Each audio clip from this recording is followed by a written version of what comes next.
This is the podcast where we peek under the hood of the most famous outlaw who may have never been. From archers to archaeologists, we're interviewing a wide variety of experts to look at every facet of the legends of Robin Hood. Today's interview will be with the playwright Mike Nichols. It will be about the challenges that come with finding a voice that is both distinctly new and relevant, while also being decidedly familiar when it comes to adapting the characters from the stories of Robin Hood, and in particular, why he decided to focus on the figure of Friar Tuck for his own retelling, as can be found in the audio drama The Gospel of Friar Tuck, that was presented during COVID lockdowns of 2021 over YouTube by the Pigeon Creek Shakespeare Company.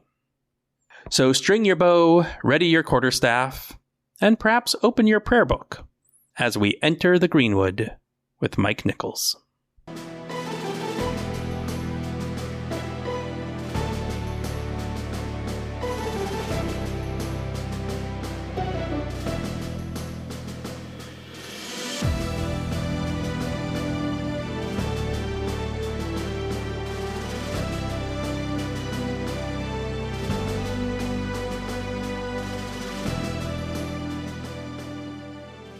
For today's episode of the podcast, I'd like to welcome Into the Greenwood Mike Nichols, author of such plays as The Gospel According to Friar Tuck. Now, Mike, would you tell us a little bit about yourself and what led you to writing a Robin Hood-related play, and then maybe snowball into how you decided to center it on Friar Tuck in particular? Yeah, well, first of all, it's a huge honor to be on the official Robin Hood podcast. This is like a check mark for life accomplishments for me. Even before I knew what podcasts were, I knew I wanted to be on one about Robin Hood. So this is great that I get to be on one. I'm a huge Robin Hood nerd. So yeah, very happy to be here. Thank you so much for having me. Well, thank you for agreeing to be here, and thank you for proclaiming us as being official. I'm not sure what earns us that designation, but we'll take it. Well, I think you're the only one, therefore you must be official. Yes. But yeah, so to answer your question, The Gospel of Friar Tuck, it came out because of Pigeon Creek Shakespeare Company, which is a wonderful Shakespeare company in West Michigan, which is where I'm from. I knew the director of that theater and had a good working relationship with them. And when COVID happened, all productions got shut down, and they want to do more radio dramas because that would be a little bit easier to do with performances virtually. And they had been wanting to do one of their own plays, like not do something that's just Shakespeare, but they wanted to keep it medieval. And the name Robin Hood had been getting tossed around, and they were like, well, who do we know who's a writer and who's a huge Robin Hood nerd? And they're like, hey, Mike Nichols is very, very well known as a weird Robin Hood fan, so we should ask him. And so, yeah, Catherine Mayberry, the wonderful director there at Pigeon Creek, she asked me, and I said yes right away because I had nothing else to do, and it's something I'd want to do forever. So I was very thankful that I got the chance to spend my quarantine during pandemic writing a Robin Hood play, which is something I've wanted to do for forever. So and really you not only wrote it, but it's come out and it's been produced sort of as a sort of Zoom play by the Pigeon Creek Shakespeare Company. It's available on YouTube in 2 parts, correct? Yep. So it was originally just going to be one like kind of radio drama, and then as I was writing it, it just kind of kept getting longer and longer, and I asked if we could just do it as 2 episodes, and Catherine was very, very okay with that, and so it's now 2 episodes. All right, and it's on YouTube for you to find too. Yep, I'll make sure to include links to both episodes in the episode description, so listeners can make sure you check that out. Now, what I really wanted to talk to you about in particular, in addition to your work on this play, something that I've seen you tweet about a fair amount is the adaptations of the various Robin Hood characters and the myriad sort of ways in which they can be presented and how they can be distilled a little bit down into core elements. And so that's how I really was hoping we could sort of theme our conversation this evening, in relation to how you as a writer in particular identify what you see as the core elements of these characters. And these are characters that, in the case of many of them, go back for at least 700 years. Robin Hood, Little John, Much the Miller's Son, Will Scathach or Will Scarlet, they're right there at the beginning. They don't have a lot of defined character traits, but they're still there. And then it's not that long before we're getting Maid Marian, we're getting Friar Tuck. So we're still talking hundreds of years with these characters and literally hundreds of different adaptations. So with these characters that have been presented for so long and in so many different ways, how did you pick out what you thought was core to these characters to make them feel real and right to you? Yeah, so there's a couple different filters that kind of sieved through in my brain. One of the first things was that I did want to tell a particular story. So when Catherine Maybury reached out to me about doing this, we talked about, is there a certain story you'd like to adapt, or is there like a certain new kind of story you want to tell with it? And, I definitely wanted to honor the certain Shakespearean elements that you see in Robin Hood stories, for the fact that it's Pigeon Creek Shakespeare Company putting this on. And so when we were talking about which different like stories we would adapt or characters we would focus on, I kind of landed on the Friar Tuck narrative, because we didn't want to just retell the Robin Hood origin story over again. And we didn't even just necessarily want to just focus on Robin Hood. We wanted to do something a little different, a little bit fresh. And what attracted me to Friar Tuck was just the fact that he is kind of the conscience of Robin Hood. He kind of has like the philosophical and spiritual elements that make this story kind of legendary, so to speak. So when we were looking at, different stories to tell, we kind of had to focus on which characters to focus on. And therefore, with Tuck, we get a certain kind of narrative that comes out. So with Tuck, we wanted to focus on, okay, how does he join the band?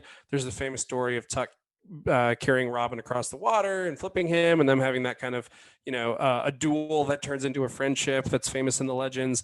And then the other famous story that we were adapting was how Tuck then marries Alan Adale when there's a wedding that's going to take place. So with two star-crossed lovers. So that kind of fit a lot of the Shakespearean elements that we were looking for. So I guess I would say the first thing we were looking for was Shakespearean elements. And Tuck being a priest, or him helping star-crossed lovers, and then even the story of Marian coming dressing as a boy to come find Robin. You have a little bit of Twelfth Night in there, so we wanted to put that one in there as well. So a lot of the stories that we tried to adapt, we picked based on their Shakespearean elements, and based on that, we then look at, okay, who are the characters in those stories, and what do we want to do with them that's interesting. The first thing was we looked for Shakespearean elements. The second thing I would say I looked for in terms of how to really focus on what versions of a character do I want to do, because like you said, like these have been done hundreds of times. You've got like more the rebellious, like political Robin Hood, or you've got the more swashbuckling fun one, or you've got, just like the hardened leader. There's many different versions of Robin Hood, and there's many different versions of all these other characters. So which ones do you pick? And for that, I think you do kind of have to focus on what's going to serve the story. If the story is that it's about Friar Tuck and it's about them with Alan Adale, and you have to hit these plot points to adapt these stories, then what kind of character will serve those plot points best? And then you also kind of tailor in your own just personal opinions of, hey, well, which characters do I like best? Like, which Robin is my personal favorite? Which adaptation is easiest for me to write? Which characters come most naturally out of my own writing style? So you kind of throw all that in a blender, put a deadline on it, and pray something worth being entertaining comes out. Yeah, I think that's part of that trick, right? Is to really feel like you have made it your own, while still also presenting something that is going to be recognizable to audiences, because they're going to come in with their own expectations of who Robin Hood is, who Friar Tuck is, who the sheriff is. Right. So one of your challenges is to meet their expectations, but not just give them something they've already seen at the same time. Yeah, and that's something that on a bigger and larger scale, you would probably say with anyone who's going to adapt like a well-known brand, like anyone who's going to write the next Spider-Man or Batman movie, or anyone who's going to redo a Sherlock Holmes or Zorro movie. Everyone already knows these characters and these brands, and everyone has their own favorite iterations of it. It's just what story is worth telling right now, and what take is palpable enough that the majority of people like who take it in are going to be entertained by it. I don't know if there's ever necessarily a wrong, take for brands. I guess there could be, but for the most part, it's really what is going to be enjoyable at this point. Because there's a lot of takes on Robin Hood that I don't like, but a lot of people love them just fine, and that's okay, So it's just it's trying to find the perfect kind of blend of what's valuable and entertaining, and also what's kind of true to the story you want to tell. Sure. Let's start by focusing a little bit on that idea of the recognizable elements. What would you say were the aspects of Friar Tuck in particular that you kind of felt you needed to include to make it be the Friar Tuck that audiences would recognize? So I think for Friar Tuck, you have that kind of jolly friar, just stock character built in there. So definitely I want him to stay a priest, and I want him to look like a priest. I want him to be a bigger man, shall we say. Want him to be a little bit older than Robin, so he could have like the type of mentor relationship a bit. I definitely still want them to have that famous duel in the water where Friar Tuck carries Robin, and then he flips him and makes Robin carry him. I wanted him to be a swordsman. I wanted him to still kind of have those elements of he's a heavy eater and drinker.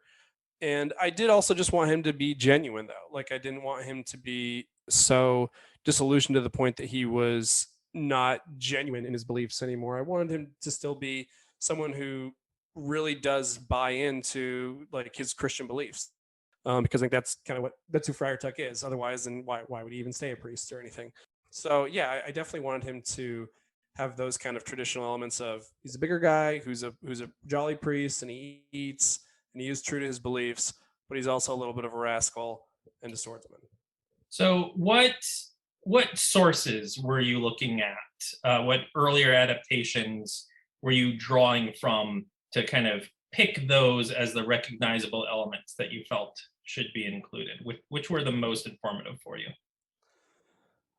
I think almost literally every Robin Hood story with Friar Tuck in it has Friar Tuck like with those kind of elements of, he's a jolly, mischievous priest who likes to eat and drink. And the ones I probably particularly focused on were definitely the Howard Pyle and Roger Lansing Green's stories, which are very closely follow the original child ballad of both The Wedding of Alan a Dale and then Robin Hood and the Curtal Friar. So those were the two texts that I kept coming back to the most, and taking little lines. Like there's a line about a grasshopper, and I threw in a little grasshopper line. Certain little details like that I tried to pay tribute to the original text. But then in terms of other media, I would say the TV Friar Tuck that probably has the most of him in my Friar Tuck is the old 1950s black and white The Adventures of Robin Hood show with Richard Green. And the Friar Tuck in that show, I like that he's very genuine, and he has kind of like a pompous voice a little bit. He almost sounds like if Fraser Crane or something was Friar Tuck. But I like that he has that switch in the personalities where he's one kind of spiritual leader with Robin and the Merry Men and with Marion, but then as soon as like the sheriff or as soon as like other people come into play, he's a bit more proper and oh yes hello, like and you can just kind of tell, like, and if anyone grew up in like a religious home with a pastor, like just the way a pastor or a religious clergy member has to be with their flock and with everyone else, and then as soon as they're home and the doors are shut, and it's like, oh, they can just kind of relax a little bit and be more themselves. I like that Friar Tuck had that element to it, and there's some of him in my Friar Tuck. in terms of TV or film Friar Tucks, probably there's a little bit of the Badger from the Disney cartoon where he just finally just goes nuts and starts attacking the sheriff. Get out of my church! Like there's some of that Friar Tuck in mine. But also, I would say the other Disney Robin Hood movie from the 1950s, starring Richard Todd as Robin Hood, that Friar Tuck I loved as a kid, and I think there's some elements of his character there where he can be both very mischievously friendly and also paternal in a kind of sweet way. Okay, so I definitely can see where you're getting this Friar Tuck from. The way he's presented in the child ballads was really picked up by a lot of those early authors that were kind of regurgitating those ballads in many ways, or putting their own spin on them. And then the early movies and television shows were doing a lot to present those just kind of onto the screen and then elaborating on them a bit. I feel like what I've seen from more recent media, there's been an attempt to kind of get away from that. And you might see something like the Robin Hood Prince of Thieves, where you have a friar who is the jolly wastrel who loves his food and drink, but then also isn't the one that can then flip and be a little bit serious and be a mentor and also perhaps be a good sword fighter. He's more comic relief than anything else. And then you've got the 2006 series, where in the final season they introduced their version of Friar Tuck, and he's not very jolly. He's very serious. He's definitely stepping into the role of a mentor figure, right off the bat once he shows up. And I'm a little amused by how these are two of the kind of major media presentations, and they're almost opposite sides of that Friar Tuck coin. I honestly don't even remember much about any kind of Friar Tuck from the other recent movies. It just, he feels like he's almost diminished a little bit in terms of the character that was so recognizable in the early to mid 20th century. Yeah, I mean, in the last movie, in the 2018 Robin Hood film, Tim Minchin is kind of given a thankless role as Friar Tuck, where one, he doesn't look anything like kind of the traditional, like classic Friar Tuck look that we would think of. And yeah, he doesn't even have any kind of role of importance. He's just kind of almost like a plot character where, okay, we need someone in this building to be able to get in and have a scene there. Okay, good. Friar Tuck can be in there. That's kind of, it's kind of a thankless role for Tim Minchin, who's a very funny performer.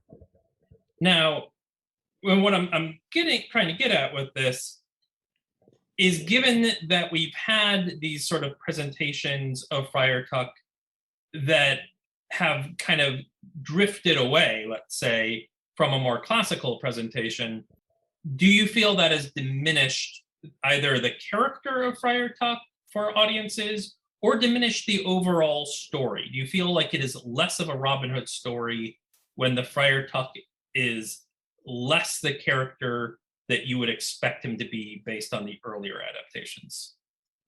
I don't know. I guess it depends on how much heart is in it and what the story is. I mean, I've definitely seen portrayals of Robin Hood that have added totally new things that aren't, I mean, let's face it, anyone who's doing Robin Hood now, none of us are really doing the original hardcore, like medieval stories anymore. We're all like adapting something either from, like, at this point, like the early 18th or 19th century, maybe even, no one's really just doing a guy in Old English, Robert Hod, and like a couple other different, King.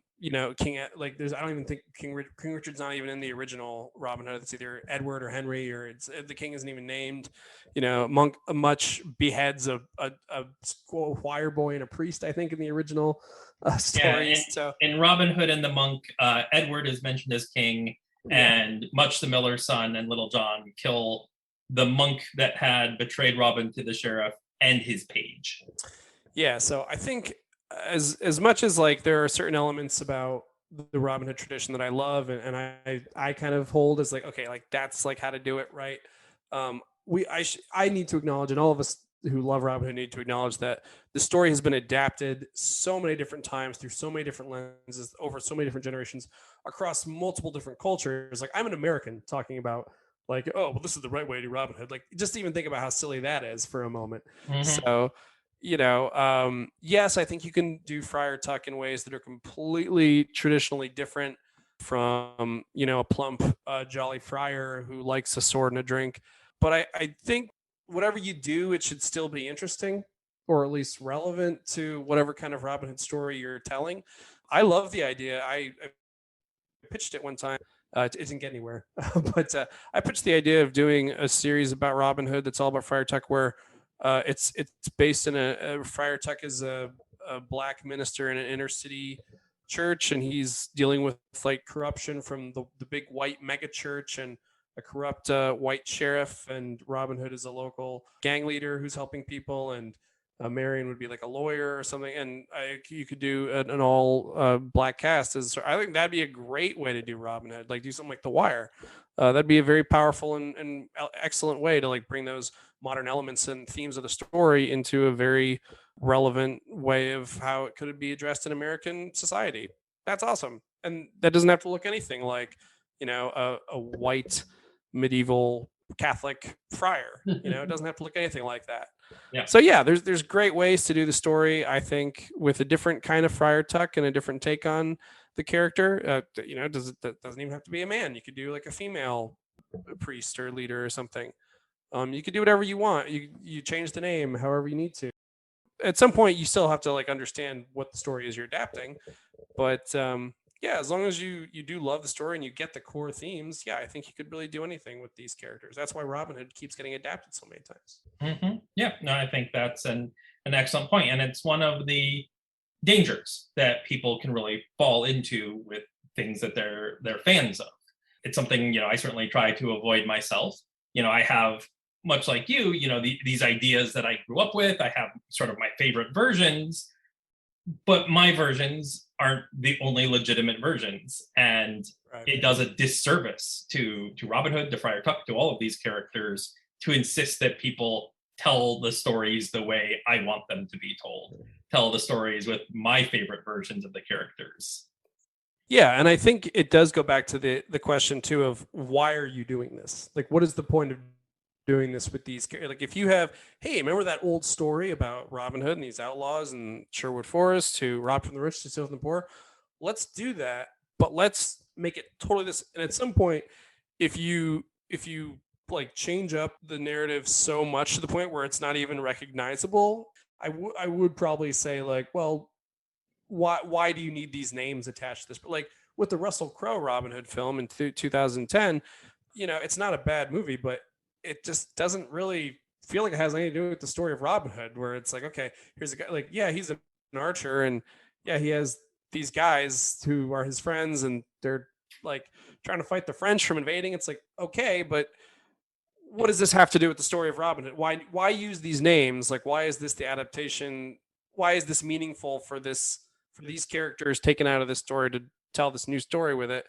And I think it has to go back to, well, what's the meaning of it? Does this really need to be about these former characters? Like, do you really need to do this with the character of Robin Hood or Friar Tuck? Can you make something more original? Or so as long as you're like holding true to the themes of it, the adaptation can be done. You can do a ton of fun things with it. But if you're just trying to use the names because you want to make a medieval movie and that's the only brand that you think the audience will buy into, then maybe you should make a different movie. Yeah, I think that's a really good point. And to kind of reinforce that, I would contrast that 2010 film with the YouTube series that you mentioned to me in a previous conversation. I've watched a few episodes of it now. It came out I think a couple of years ago. It's called Sherwood. It's a kind of low budget computer animated original show on YouTube for kids. And it's compared to like big budgets like this podcast. Right. and that's not intended to throw a stone. Just descriptive for listeners. And it wears its inspirations of being inspired by Robin Hood on its sleeve. The name of the show is Sherwood. The name of the main character is Robin. And there's also a Guy of Gisborne and a sheriff that she is fighting against. But it doesn't otherwise just wear the trappings, other than kind of having these names that makes it clear that that's what the inspiration is. It doesn't slap on a veneer. It doesn't make it be set in a forest. It doesn't have her be an archer. You know, I watched, like I said, I don't know, half a dozen episodes. She never shot a bow or anything similar to a bow. It takes place a few hundred years in the future after there's a climate catastrophe. And really what makes it still feel like a Robin Hood adaptation is how they are leaning into the themes of rebellion, the themes of standing up for people who are feeling oppressed by a greedy overlord, and that she is working outside of the law. You know, she is an outlaw figure.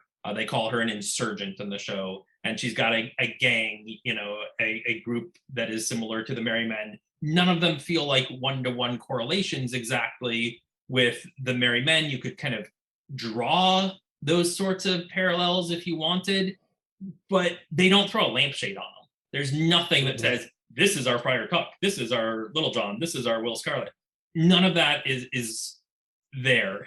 So it veers away from what the Russell Crowe film did, where it's like, oh, we're going to use the name Robin Hood.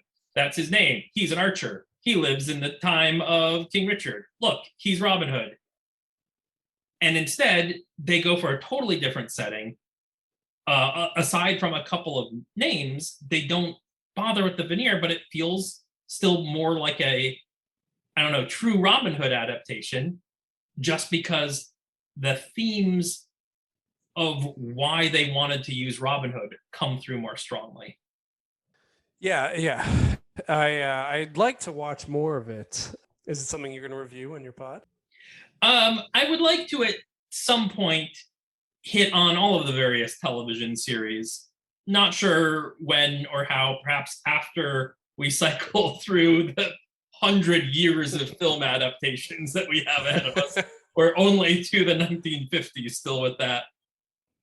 You know, I was actually just thinking about with what you were saying about like how to pick, like, you know, if you're going to adapt something, what elements do you keep and what do you like throw out, or what do you just alter for the sake of your own story and your own like world building. I think something that was important to me as I was building the characters was this was something I did, this like it was just maybe a little weird thing I did in my brain, but I thought about props or the accessories of the characters. So I was like, okay, I'm going to give you here. This is what we'll do. I'll give you three accessories, and you guess which three Merry Men I'm thinking of. Okay. Okay. That sounds fun. Okay.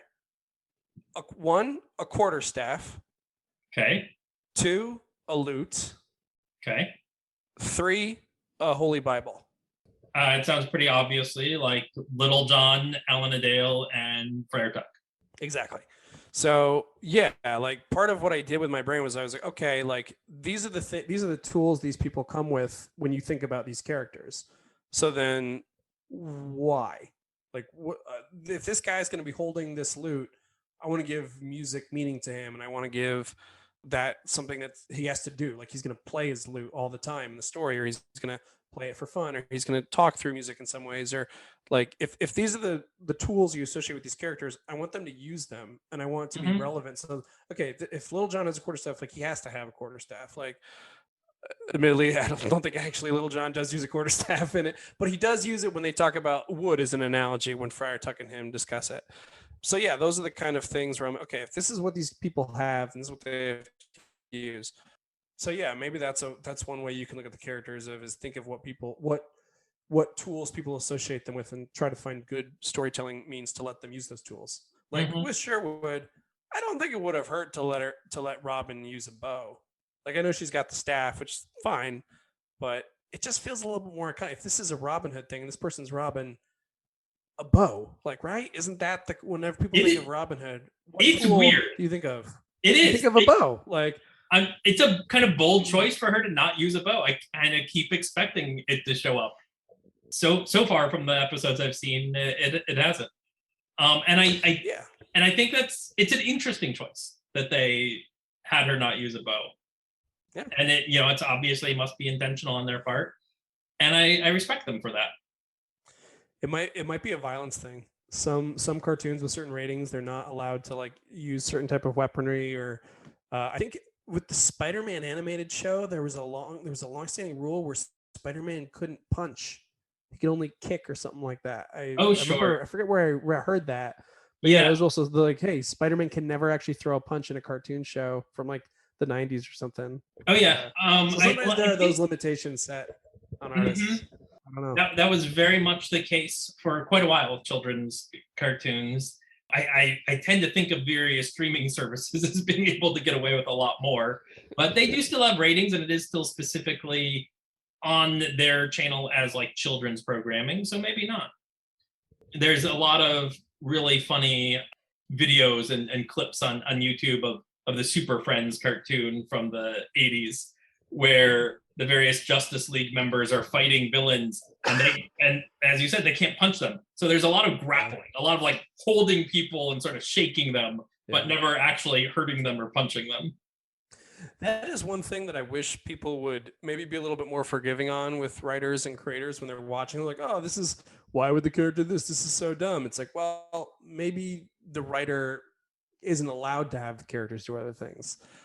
Catherine Mayberry was very generous with what she allowed me to kind of get away with what I put in there. But there was still a rating system I had to follow, or things I shouldn't have the character say, or scenes that I couldn't have. And that was fine. I wasn't really interested in doing anything too extreme with it anyway.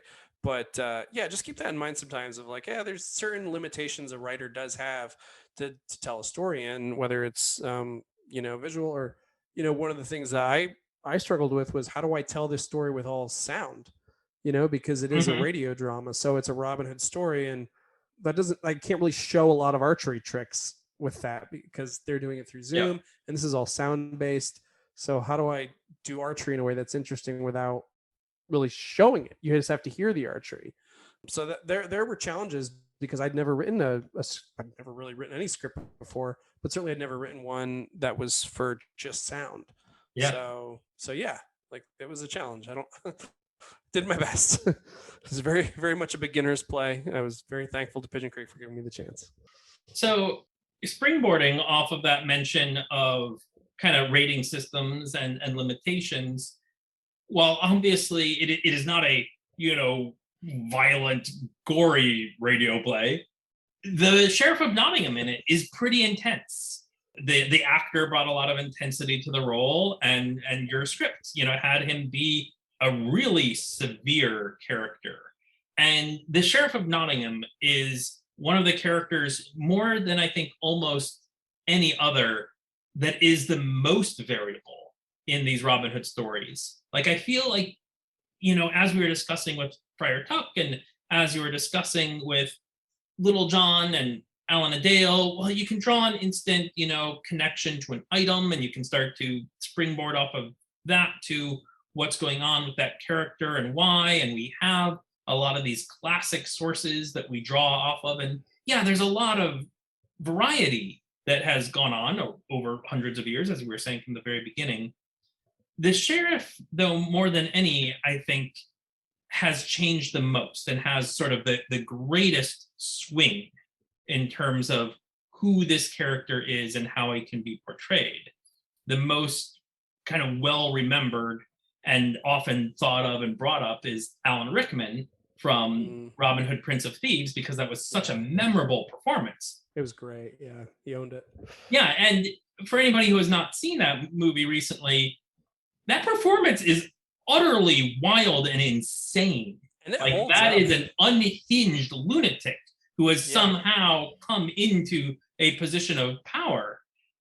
But many other presentations of the Sheriff of Nottingham, including every single one before that, he might be a little bit cowardly. He might be devious and cunning. You mentioned the 1950s television series, and that's a very understated Sheriff of Nottingham. He's somebody who's not noble, he's not good, but he's also not a kind of psychopathic lunatic like the Alan Rickman character. And I feel every Sheriff of Nottingham since then has really kind of been a reaction to the intensity that Rickman brought to that role. So with there being so much variation with that particular character and there being such a notable take on him, how did you find your voice for that character? I have to admit, the Sheriff of Nottingham character was the hardest one for me to write. I not only struggled to write him, but I struggled to figure out who he was early on in the writing process. I knew that whoever the sheriff was going to be, he had to be a character who somehow kind of his themes challenged whatever the themes of Friar Tuck would be. Mhm. So I didn't want to just do even maybe the way that I think of the sheriff in my head, or the way I would have done it, where a different story I was telling. I knew that this particular rendition of the sheriff had to serve the Friar Tuck story, shall we say. Yeah. So if Friar Tuck's story is a story about kind of grappling with, your faith in the face of a country that's very much, empowered in your faith and yet not following to any of the, true heart of it, so to speak, then I know the sheriff has to be someone who is therefore going to be very religious, and he's going to be somehow a religious foil to Tuck. And the only kind of major foil that could be there for Tuck is just a huge Pharisee and huge legalist. So I knew that that's kind of how it led into, this is the kind of sheriff I have to create. In terms of people I was basing him on, I really didn't honestly base him off of any other sheriff of Nottingham, at least intentionally, maybe subconsciously. There's some Alan Rickman in there, but if anything, he's actually based off of Inspector Javert from Les Miserables. That was going to be one of my next questions. Was what were some non-Robin Hood sources that were inspirational? And I can really see the Javert in your take on the sheriff. Yeah, and the actor definitely brought like a lot of intensity and villainy to the role. He was great, and a lot of people like told me how much they loved that performance. In my head, I have to admit, I didn't even see it as that big as he brought it, which was fine. He did a great job. I saw it as a much more just kind of a cross between Javert and Professor Umbridge from Harry Potter. Who's she's my least favorite villain like ever. She's a great villain. I hate her so much. That's what I mean by least favorite. She's actually one of my favorite villains.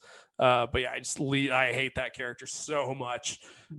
She's like the perfect legalist. Like, I'm just doing everything right, but in such but just totally doing everything to help evil and harm be brought upon people. So yeah, she's like, I would say my sheriff is a cross between Javert and Umbridge. That's fascinating. That is yeah. That's just quite a combination of characters that I never would have kind of thought to mash up in my brain and then embody into the Sheriff of Nottingham. But I can really see how that works. I can see how that is that character in your play. One of the points that your Sheriff of Nottingham drives home repeatedly is that there's a way in which their church system ordains him to be both a legal authority and a holy authority, even though he is not himself a member of the church. That idea of the church enforces that idea of everybody has their place, that if you are on the bottom, you are supposed to be on the bottom. If you're on the top, you're supposed to be on the top. And so it was an ordained thing that he was there, and therefore his oppression was holy and justified in ways, which then of course is an excellent way to have him be thinking and bringing things up when you wanted Friar Tuck to be a focal character of your play. And as you said, let that kind of direct how you wanted to write and present that sheriff, to have him focus on those religious elements to be then a foil for Friar Tuck. Yeah. If Friar Tuck is the main character, then the sheriff has to somehow be more religiously focused than maybe other iterations of the sheriff for my version. Crime is harsh, thus harsh lessons must be taught to protect the children falling prey to its temptation. But it was a loaf of bread. Oh, so you think stealing is acceptable, new priest? The law shouldn't apply to bread? You know better than the law? No, but... Then we maintain law. Does the law require the penalty of death over a matter of petty theft? The law permits a man of my rank to use better discretion than yours on the matter, a policy the church upholds. This administration of justice we witnessed was perfectly legal. And look, now there are no lawbreakers, and the next generation knows not to make the same mistakes. Law and order. Just remember that, new priest. There will be law and order in Nottingham. I noticed that there were a couple of well-known figures that were missing. You did work in a lot of figures traditionally associated with the lore. Robin Hood is there, Little John, Much the Miller's Son is there, Maid Marian, Alan a Dale, Alan a Dale's Bride, the Sheriff. I don't remember Will Scarlet being there. No, unfortunately, there just wasn't room in the cast for another person. That was another kind of writer's limitation of, hey, if this is going to be a Zoom thing, there can only be this many characters on a screen at one time with this many actors.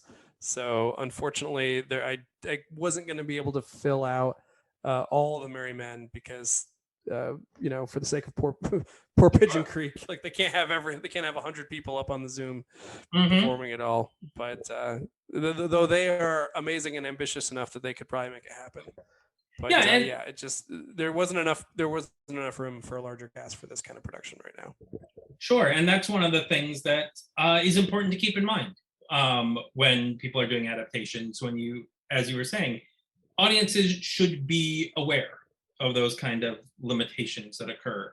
In the 1938 Robin Hood film, the role of Alan a Dale and Will Scarlet are both kind of combined into the one character, the one version of Will Scarlet played by Patrick Knowles. And also, he's never really developed much. He doesn't get a lot of character. He doesn't get a lot of things to do. But it's just one movie. How much room could they have given him? How cluttered would it have how cluttered would it have felt if they tried to fit both of them in there? And so it makes a lot of sense that as a writer, with all of these limitations, both in terms of time and cast, sometimes budget, all kinds of different limitations can be in play, it makes sense that there are cuts that have to be made. So then the question is, why was he cut? Why was that the cut you chose to make? And I don't know why. How would you have done it? I don't know why I'm being attacked on this podcast for not having Will Scarlet in there. This is just an ambush, attacking my work. Yeah. Will Scarlet fans were furious about this play. Will Scarlet is perhaps not one of the most popular of the Merry Men, but when he is, I find it's fans of Ray Winston from the Robin of Sherwood show. Oh yeah. That was a good Will Scarlet portrayal. Okay, well, tell you what. If everyone wants to reach out to go tweet at Pigeon Creek or find them on Facebook or email Catherine Mayberry, the director, and be like, please, we really want a sequel to the Gospel of Friar Tuck with Will Scarlet in it. Please, everyone needs to reach out and ask for a sequel, and Will Scarlet will be in the sequel. Okay, we'll get him in the sequel. Everyone. Well, there needs to be public demand for the sequel, so everyone reach out to Pigeon Creek and ask for it. So the question I was really trying to get at, though, is why Will Scarlet as opposed to, say, Much the Miller's Son or Little John? Obviously you couldn't cut Robin Hood, you couldn't cut Friar Tuck. So what was sort of the decision-making process for who you were going to cut? Well, the reason that we didn't go with Will Scarlet was because I do have a much larger backstory in mind for him. And he was actually in an early draft mentioned by name as someone who is a friend of Robin's in the Crusades. It was really just something we had to cut for time and for storytelling purposes. So there was a lot more interesting things that I really wanted to do with the character of Will Scarlet, and there just really wasn't time to get into that with this particular story focused on Friar Tuck. Mm-hmm. The reason I went with Much and Little John as the two merry men who are by Robin's side is, one, they're probably the other two most famous merry men aside from Friar Tuck and Alan a Dale. So that's why I went with those two, and also I went with them because I was actually trying to trying to do the original merry men who are in that earliest ballad, which is it's Robin Hood and it's Much the Miller's Son and Little John. I don't even think Will Scarlet's or Will Scathlock, as he sometimes referred to in the earliest versions. I don't even believe he's in that first Robin Hood and the Monk. I think it's just the two of them. So they're officially the two earliest merry men. So I'm like, well, if I'm going to start with any two, start with them. One, because Much is how Robin comes into being an outlaw by saving Much when he shoots the deer. And also Little John is the earliest in there, and he's a big guy and he's a fun character to write for. So yeah, that was that. So they got in. And that's actually something I did want to do with Robin. So Robin's character development in my play actually does follow the way the character has grown over the years. So like we said, in the earliest iterations, there's no Friar Tuck, there's no Maid Marian, just Robin Hood, Little John, and Much in the forest. And there's a more ruthlessness to it. They're killing, they're kind of robbing. They still have some morals about who they rob, but they rob whoever. Then later on, we see a kind of nicer, more child-friendly Robin Hood emerge after the characters of Friar Tuck and Marian, who usually come in together, usually through the May plays. Once they kind of come in the story, Robin becomes a little bit more principled in how he robs. He gets more systematic about, okay, maybe invite them to dinner and have a feast with them and then charge them for the feast or talk to them and learn their story. He even will maybe test some of them. Like, if you tell me how much money you have, I'll only take a percentage, but if you lie to me, I'll take the lot. We see the character of Robin over time as these stories shift. We see the character shift a little bit. Mm-hmm. And so that's kind of the arc that I wanted to have for my Robin and my story, is he literally shifts the way the legend of Robin Hood has shifted. He goes from being someone who steals more ruthlessly with Much and Little John, and then Marian and Tuck come in the story, and now he's a little bit more structured and a little bit more maybe wise about how he's going to make this more sustainable. So that's why it had to be Much and Little John, because they had to follow Robin's arc with him. I think that that's a good explanation there. And I think that was a very cleverly done aspect of the play, to give Robin Hood a character arc and have that character arc mirror the real world change to the stories that occurred. I thought that was a very clever touch and one that I appreciated a lot. God is love, you say, but love certainly isn't the rule of our pious sheriff. But love seems to be the law of Robin Hood.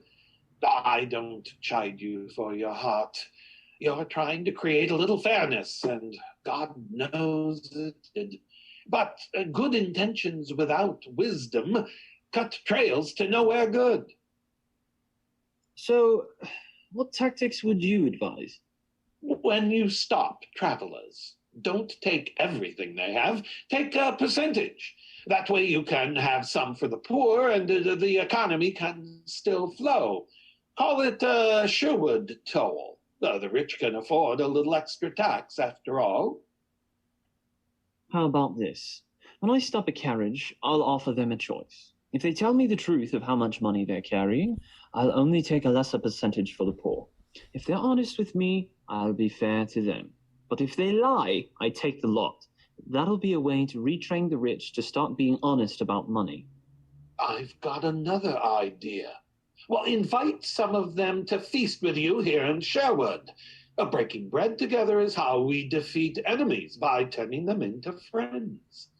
Show them a merry time, and they'll see you're not the cold-blooded wolf's head the sheriff's railed about. Many of the rich are so protected behind their comforts, they don't even know about many of the poor's struggles. Educate them with food. As Abigail did with King David. Full bellies disarm many conflicts. Yeah, so all the Will Scarlet fans can just calm down. I had a good idea. But no, if we get to do a sequel, I have plans for Will Scarlet. All right. Those and Guy of Gisborne. Ooh, yeah. That's another interesting character. I would be very curious to see your take on that one.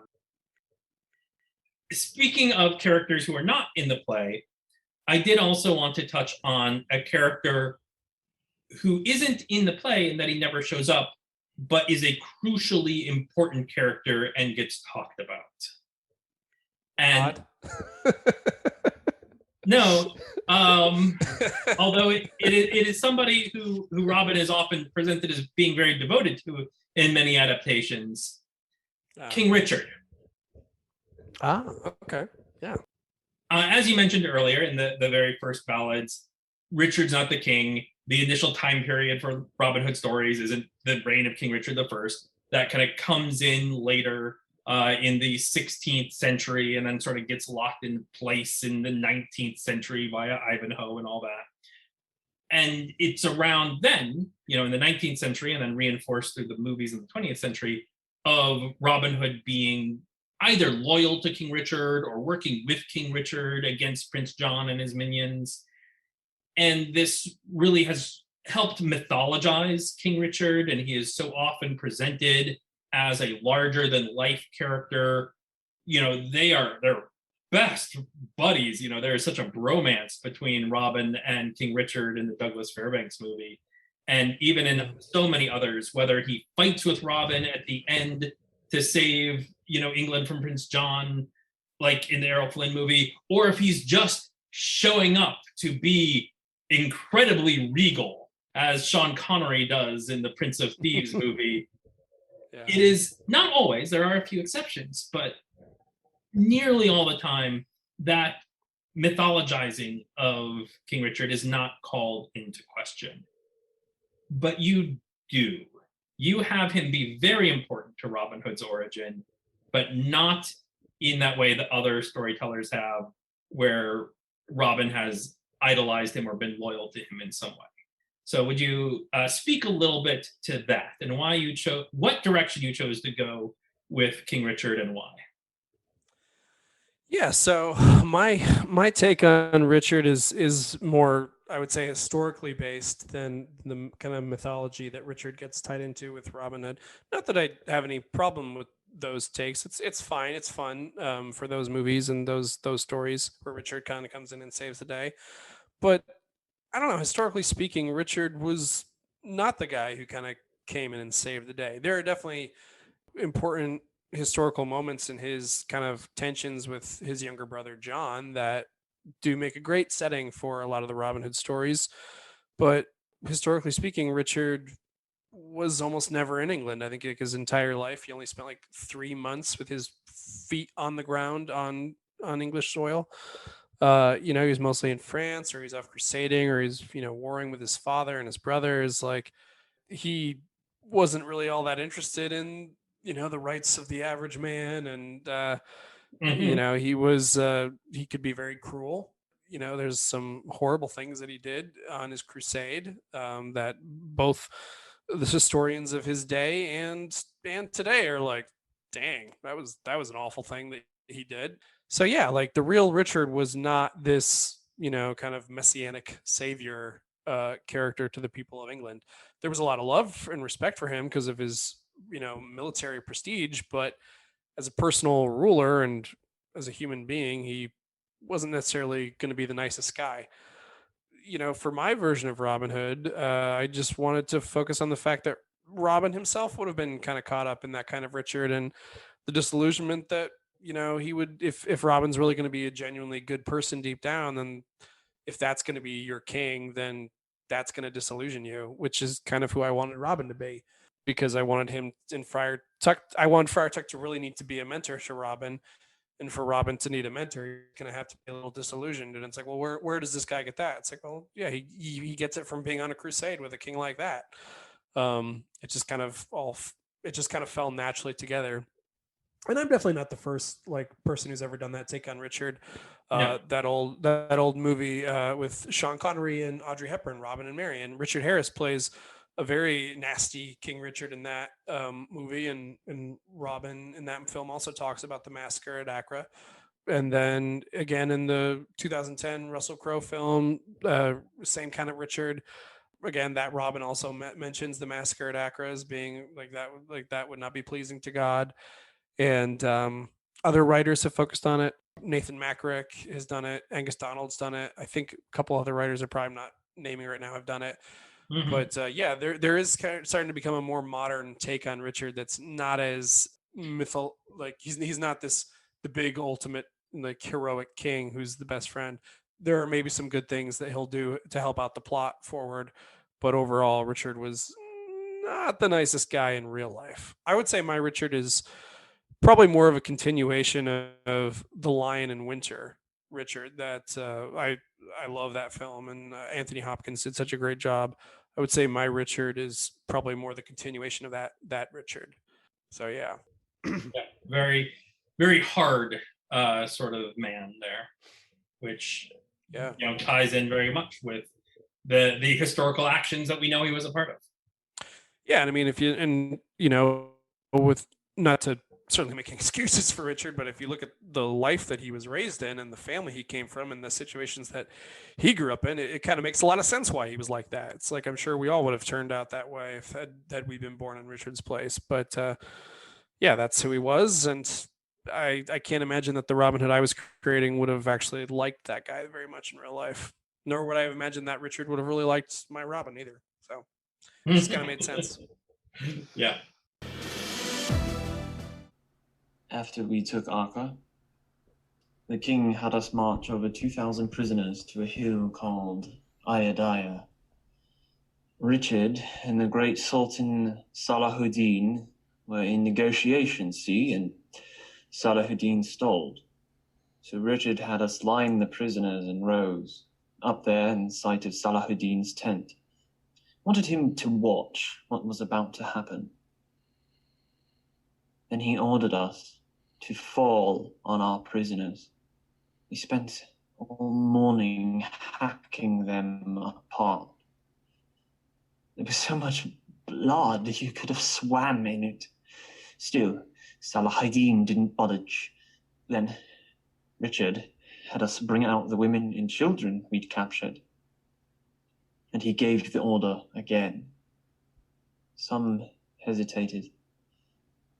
But the priests on hand told us not to fear, because God only cares about Christians. So soldiers of the cross beheaded children, split women, and speared babies. Some men actually laughed and sang hymns while they butchered. I watched as one lame boy tried to defend his mother with his crutch. I was supposed to be a knight of God, and there I was, standing frozen over a defenseless little girl with my sword raised. And in my heart, I knew I could not follow my country into this. I took the girl's hand, walked her to the king, and for the first time in my life, I begged a rich man show mercy. Would Christ be pleased to have us massacre these innocents in his name? I asked. Richard pulled her up on his horse, sat her in his lap, and, by God, the man stroked her hair for a moment like she might have been his daughter. Then he shoved his dagger through her skull and tossed her corpse at my feet. Who gives a damn what Christ would do? He said. Win, I'll go home. So I chose home. And when I returned and saw my friend Much, a poor serf about to be hung for simply shooting a deer to eat, I didn't bother begging mercy from the rich this time. I'll never beg the rich again.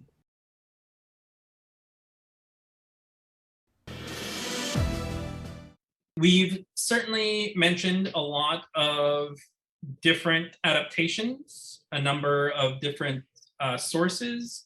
I guess I was wondering also if there might be a touch of Cadfael in your Friar Tuck, especially since your Friar Tuck is a former Crusader also. I wish. Derek Jacobi's the man. No, actually, if anything, I think my Tuck is, so this is like kind of like, this is a little secret, but there's a part of my brain that has always secretly imagined that Friar Tuck is the Hospitaller in Kingdom of Heaven. Oh, the movie Kingdom of Heaven. Yeah, there's a film by Ridley Scott, Kingdom of Heaven. The director's cut is much better than the theatrical cut, But yeah, there's a hospitaller in there who I love. I love that character, and I love how they did the character. There's an interesting theory that character is actually an angel, which I think is a fascinating film theory.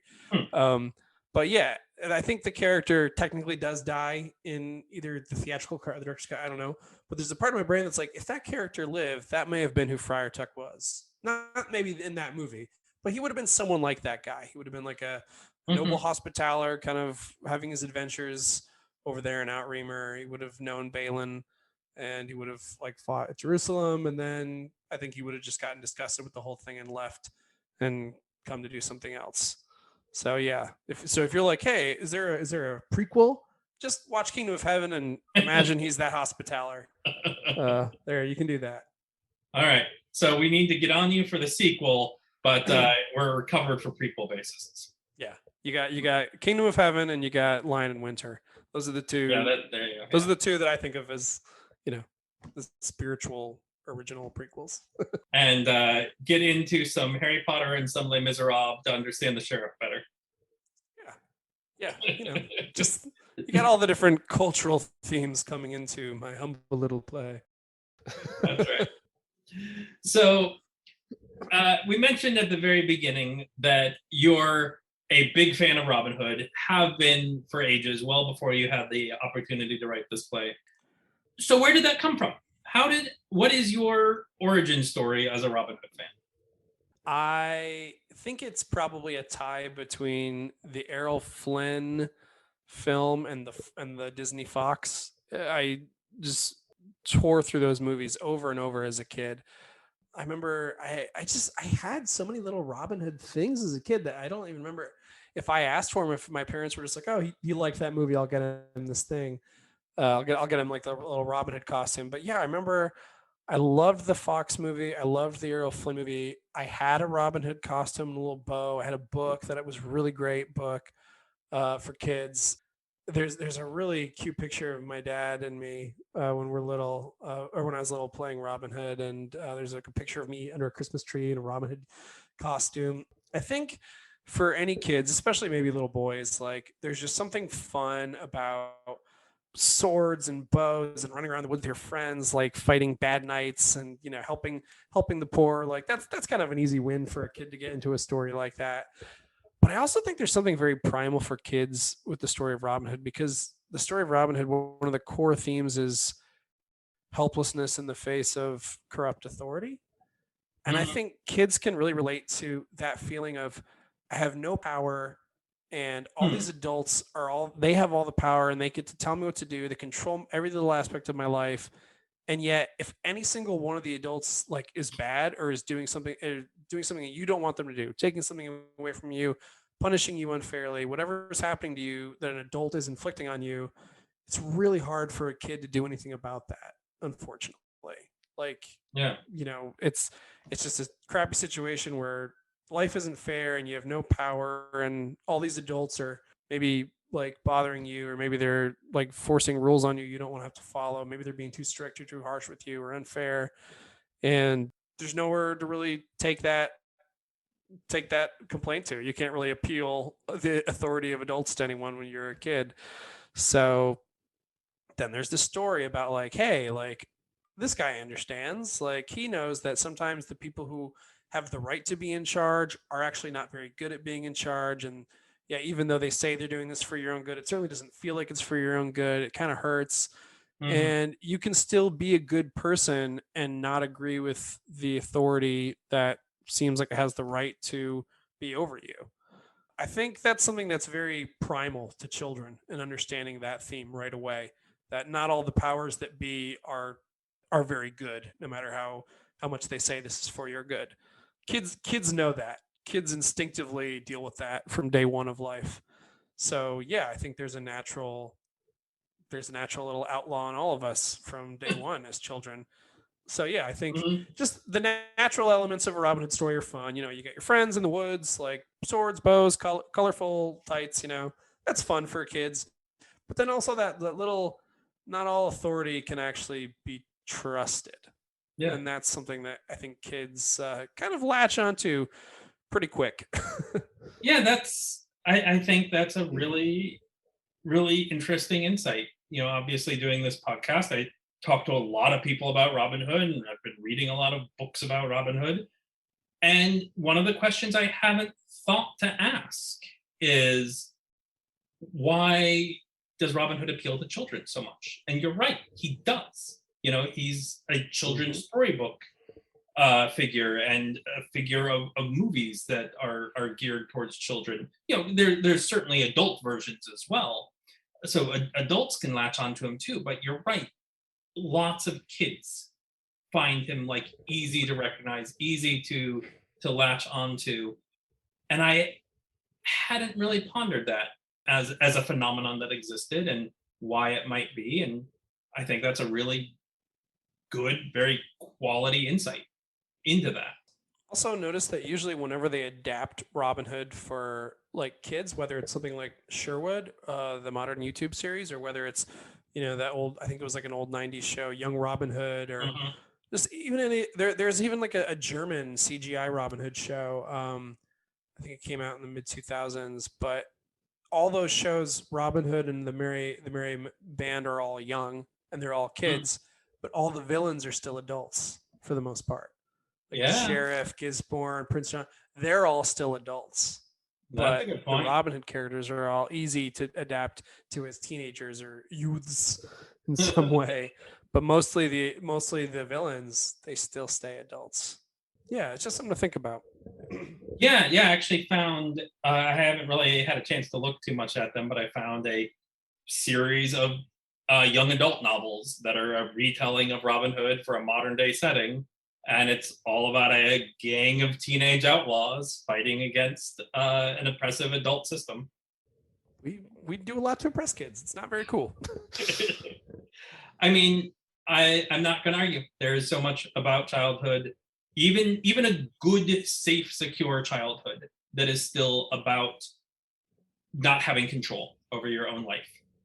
Yeah, and that's totally what has always been one of the core themes of Robin Hood. Whether you're, a peasant living in a feudal society, or a citizen of an oligarchy, or wherever you are in the world, there's people who just really feel like they have genuinely no power to do anything about the corruption of their system, and that doesn't just have to be political. That can be someone who's in their church, or in their high school, or in their whatever. But Robin Hood has always been a story about feeling powerless in a system where everyone is supposed to be doing the right thing, but the people who have the power are really not doing the right thing, because no one's life is being made any better. So yeah, the story always usually has that theme still in it, no matter which setting you retell it in. Is there anything else relating to your work? Any insights about how to adapt, legendary characters that you would care to impart? I mean, there's a lot of great adaptations out there. Like I said, I love Nathan Mackrick's Robin Hood books. I love Angus Donald's. I'm just getting into Stephen McKay's books right now. I remember really enjoying Stephen Lawhead's Robin Hoods when I was a teenager. There's a lot of great modern adaptations, and there's even still like more to come. Like I think there's a book coming out where the story is, I just saw this today and I was like, well, that's a cool idea, where it's Robin Hood and it's still set in the Crusades, but Robin Hood is a Muslim girl on the other side. And so the Muslim is not an English crusader who comes to the Holy Land. Robin Hood is a Muslim girl who's attempting to fight off, the invaders, shall we say. And then it's, how does she develop her friends and her band along the way? And it's like, that's a kind of a cool, like, I'd like to read that. Like, that seems like an interesting way to do it. I have no idea if this is any good. I heard about this version today. So I was like, oh, that's kind of a cool idea. So yeah, there's lots of different ways that people are still telling the story of Robin Hood and finding new kind of fun outlets that open it up to, get more voices than just a white English male in there. And it should be that way. So that's fine. That's awesome. I like all those adaptations. I guess I would say, for anyone who's going to adapt something, just know, like, your first time is going to be challenging. Like, this is my first time ever writing something, and I've been a writer for most of my adult life. I worked as a journalist for many years and done freelance writing, but to actually then get to sit down and write a play script, it's different. It's the first time I've ever done something like this. So I'm sure there's a lot of beginner mistakes I made. And I'm very thankful again to Pigeon Creek for putting up with me and being patient with me and being so generous with me and giving me this chance to do it. So yeah, just understand it's okay to just try it, and it's okay for it to not be, perfect or exactly as you imagined. And it's okay to try to reach out and make friends in whatever community or stream that you're swimming in with that. I have to say, the Robin Hood community has been so generous and nice to me with everything. You've been extremely, kind and friendly and reaching out to me and giving me a chance on your platform, which I was a fan of your platform. I listened to your podcast. So getting to come on it is so weirdly, it's like a little dream come true for me. It's I'm on the Robin Hood podcast and I'm a huge Robin Hood fan. This is great. You've been super friendly. Angus Donald was really friendly and gave me tips. Stephen McKay, Nathan Mackrick, he looked at my play and gave me tips on it to make it better. He didn't have to do that, but he did. So all the other Robin Hood writers have actually been really friendly on Twitter, and I hope that other people can have the same welcoming experience that I did.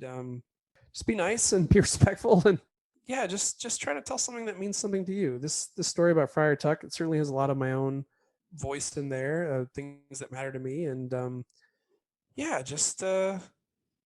I guess just make sure you're just being as truthful as you can with it, and just be nice to everyone out there, and hopefully people will be nice to you too. That sounds like a good note to end on.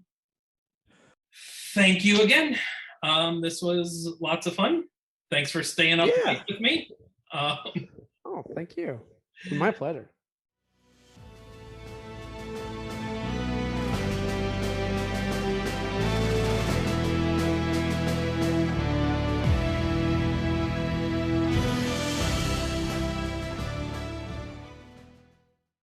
Links to both parts of Mike's play can be found in the episode description, or by a simple YouTube search for The Gospel of Friar Tuck.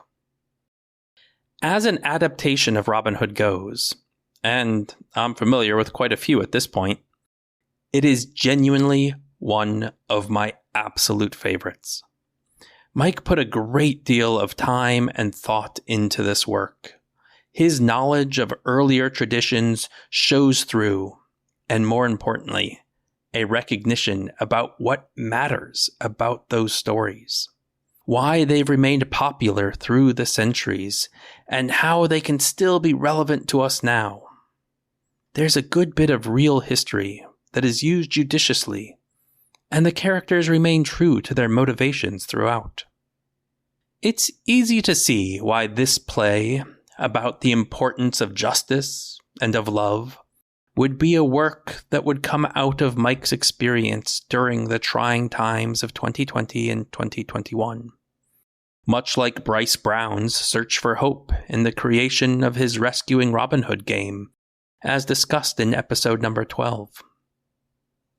When I started this podcast, I did not expect to find so many others who were turning to this noble-hearted outlaw for comfort during these times. I hope you'll join me for our next episode, as I speak to some filmmakers who put a different Robin Hood-related character front and center for the movie that they put together during lockdown last year. If you have thoughts about the Gospel of Friar Tuck or your favorite adaptations of these characters, please get in touch via Twitter, Instagram, or Facebook, where we use the handle @intogreenwood. If you wouldn't touch social media with a cloth-yard shaft, you can also email us directly via intogreenwood@gmail.com. Into the Greenwood is produced and edited by me, Thaddeus Papke. Our theme music is by Plastic 3, and it's brought to you by the generous support of our Patreons on patreon.com/intogreenwood. Into the Greenwood is completely ad-free, and we're hoping to keep it that way. To do that, though, we do rely on your support. contributions for as little as $1 per episode on patreon.com/intogreenwood go a long way towards keeping us on the air. If you're not sure about wanting to commit to a recurring contribution, you can also leave us a tip on ko-fi.com/intogreenwood. That's ko-fi.com/intogreenwood. And because we value both charity and conservation, 10% of all proceeds go to the selected top-rated foundation of Trees, Water, and People. Non-monetary contributions, such as positive ratings and reviews that help us get noticed in the Podfinder algorithms, and good old-fashioned word of mouth, goes a long way towards helping small, independent podcasts like this one. Safe travels, one and all, until our next journey into the Greenwood.